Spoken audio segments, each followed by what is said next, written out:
Hello and welcome to 7 Days of Gaming, the biggest stories from the last week in the PC gaming world. I'm your host Alex Pace, and this episode covers the week from the 13th to 20th of July 2017. We've got BioWare's general manager resigns, major Telltale announcements, Lord of the Rings Online finally reaches Mordor, Just Cause 3 goes multiplayer, and pet safety problems in Stardew Valley. Let's get to it.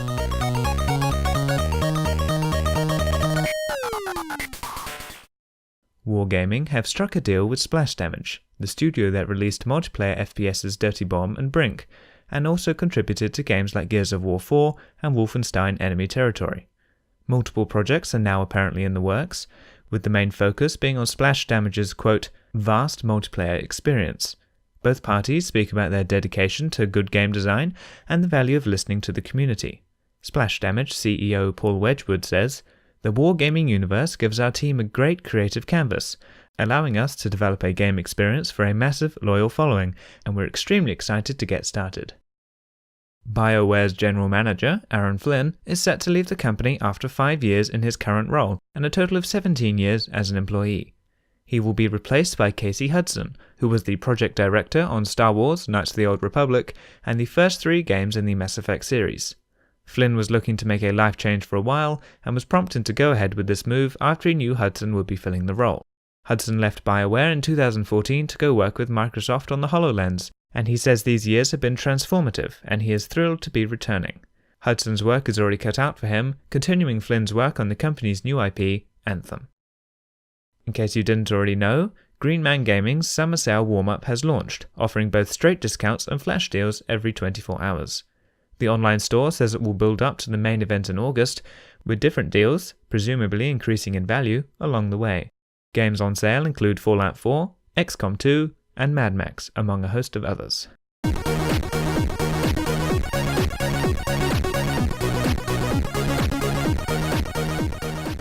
In game release and update news, The Wolf Among Us is set to return for a second season, along with a final season of The Walking Dead and a 5-part series called Batman: The Enemy Within. The new Wolf Among Us series has little information at the moment, with Telltale simply saying it will begin a fresh story arc, and both Bigby and Snow White's voice actors will be returning. The Walking Dead series doesn't yet have an official title, with its working name being The Final Season. Players will once again play as Clementine. Finally, in the Batman series, players will have to deal with both the Riddler and the Joker as they navigate uneasy alliances and decide who they will trust. Batman will arrive on the 8th of August, while The Walking Dead will come out in the first half, and Wolf Among Us in the second half of next year. Lord of the Rings Online has finally arrived at Mordor, 10 years after release. The MMO's 6th expansion will allow players to travel deep into Mordor, take advantage of a new allegiance system, participate in over 300 quests, and meet the High Elves. There will be much to explore, with dangerous relics of the past and challenging enemies to encounter. It launches on the 31st of July, and prices range from $40 to $130. The Pixelmon Minecraft mod, which attempted to create an intricate Pokemon-like experience within the game, has been shut down by the Pokemon Company. The mod first launched in 2013 and had custom-made Pokemon models, along with familiar gym leaders and purchasable items.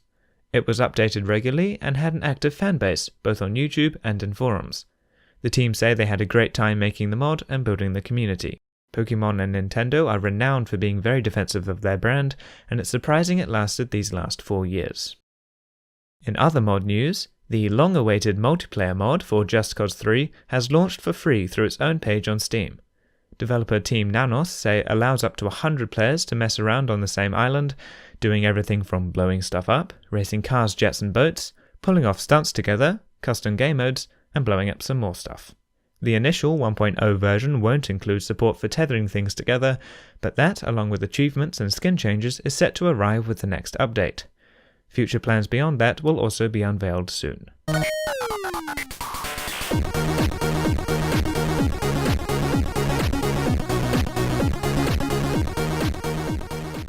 In esports news, Dota 2's The International has once again broken prize pool records, surpassing its own record of $20.7 million, with a current running total of $22 million. The success is largely due to the sale of the Battle Pass, 25% of the price going towards the pool, and which this time round includes a whole story-based co-op campaign. 18 teams will compete at the event from the 7th to the 12th of August, with the winner taking home 44% of the prize money, which would currently be close to $10 million. At the CSGO DreamHack event in Valencia, Spain, Swedish team Ninjas in Pyjamas beat fellow Swedes Red Reserve 2-0, winning $50,000. They competed against 7 other teams. Also at DreamHack Valencia was an event in the StarCraft 2 World Championship Series. It saw Polish player Elazer beat Norwegian Snoot 4-3, winning $25,000 and securing a seed in the global finals. He played against 79 others. The Smite DreamHack Summer Finals saw mixed European Diginatus beat another European team, Rival, 3-2, taking home $60,000 against 7 other players.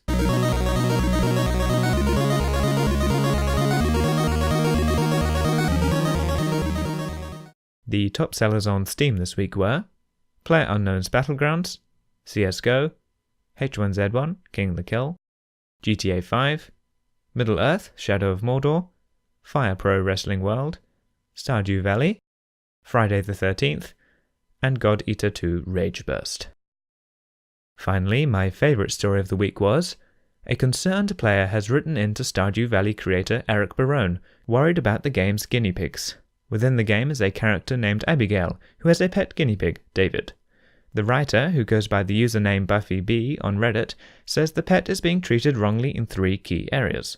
Firstly, guinea pigs are herd animals and should always have at least one companion.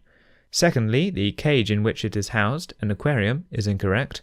And thirdly, it has access to a wheel, which are almost never sold big enough to prevent lifelong debilitating back problems from occurring. Buffy writes, since there are so many people playing your game, I was hoping you could correct this to better educate people about guinea pigs. They go on to say despite this, they have enjoyed many hours in the game. While the sentiment is definitely for the safety of animals, Barone is in no hurry to change it. Quote, I was a bit surprised when I first saw it, because it's not something that had ever crossed my mind. Originally, I was going to have Abigail own a hamster, but then I thought to myself, hamsters seem kind of trendy right now, maybe I should do something different like a guinea pig. I don't remember looking into it that deeply, and I was certainly unaware that the design of the cage would be harmful to a guinea pig in real life. I certainly don't want my game to cause harm to any guinea pigs, but I'm also not sure if the mistake would actually result in that. I'll have to think about it some more. Unfortunately, Buffy has also attracted a fair amount of vitriol over the issue, and has expressed their sadness over the toxicity of the growing community.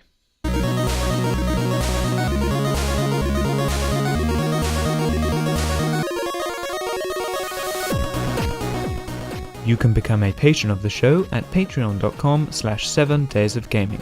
Get snazzy rewards and perks in return for everything you donate, going towards improving quality and equipment. Whoever signs on before we reach $20 a month will enter into the Hall of Fame, where you can have 2 links of your choosing displayed on the website. Thanks a bunch for listening to the episode. You can check out the show at 7daysofgaming.com and sign up for the email list, where you get a new podcast in your inbox every week. Make sure you're subscribed on iTunes, Stitcher, or wherever you get your podcasts. You can also follow me on Twitter at 7_D_G, leave a like on the Facebook page, and join the Steam group. The show is also on YouTube. It's quick and easy to find if you don't have access to your usual podcast device. Any kind of feedback is very welcome. Feel free to leave a review on iTunes and say what you think about the show, or drop by the website and leave me a note. I might even read it out on the next episode. Share the show around with anyone you know who's interested in PC gaming. Keep them current. I'm on holiday for the next week, so thank you Rocco W for the music, and I'll see you in 2 weeks' time.